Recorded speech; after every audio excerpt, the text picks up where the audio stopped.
I'm wandering through London this morning, and I stopped for a cup of tea and some breakfast. And I'm in a fairly odd area, but I thought it would. Yesterday, a crisis blew up, and it's rather silly of me not to deal with it. It's about Nigel Farage being barracked in the House of Commons and Emmanuel Macron snubbing him. And the two things sort of go together. And the controversy surrounding Emmanuel Macron's state visit to the United Kingdom and his decision to exclude Nigel Farage seems to me to be perfectly reasonable. Why would you bother?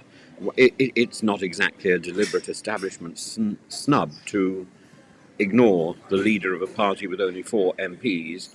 So that's 3 MPs plus Farage. That's the membership, unless Farage thinks he's got a particularly weighty member of his own that sort of makes up for the lack of the other two. But is this truly outrageous, or is this politically inevitable? So look first of all at what actually happened. During his 3-day visit, President Macron has met with the Prime Minister, Keir Starmer, the opposition leader, Kemi Badenoch, and Ed Davey, the leader of the Lib Dems, really the largest party in Parliament other than the Conservatives or the Labour Party. But not with Nigel Farage, the leader of Reform UK, and Reformers reacted with fury. Richard Tice, the deputy leader, called it an outrageous and deliberate snub, accusing Macron of refusing to face Britain's #1 party in the polls. But Macron's choice was entirely rational. Reform has just 4 MPs. It's not the official opposition. Its parliamentary presence is smaller than many niche parties. Diplomatically, presidents meet government leaders, formal opposition leaders. That's the norm. And it would have been, did he meet the SNP leader? The SNP has more members than Reform. It would have been remarkable for a visiting head of state to elevate a small insurgent, jumped-up party by meeting its leader at the expense of constitutional convention. So why are Farage and the right-wing press so apoplectic? Because they are. Because they understand symbolism better than most, and Farage thrives on being snubbed by the establishment. It feeds his narrative of an elite conspiracy to ignore the people's voice. I'm not shallow. By complaining loudly about Macron's behaviour, Reform amplifies its anti-establishment brand. They can present themselves as the champions of the silence, the unwanted guest at the diplomatic table of polite politics.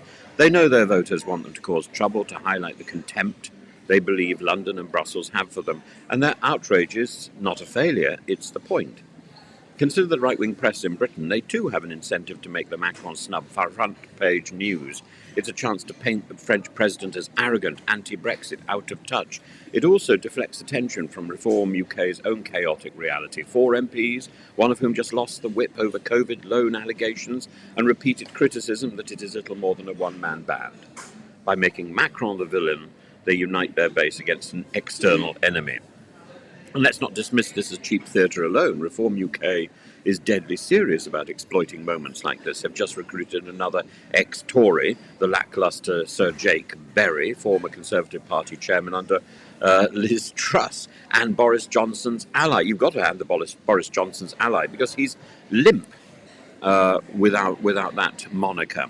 Berry's words on joining were stark. If you're trying to wreck the country, you'd be hard-pressed to do a better job than the last 2 decades of Labour and Tory rule, and yet he was part of that Tory rule.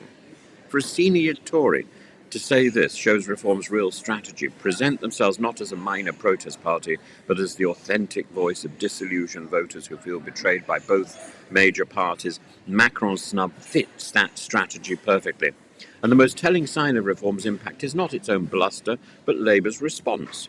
Senior Labour figures now say they must take Reform seriously, not as a flash in the pan, but as a long-term threat. And Reform's polling strength, its local election gains, its by-election win in Cheshire have all rattled Labour. Macron may have felt safe ignoring Farage, but Starmer knows that he cannot ignore Farage.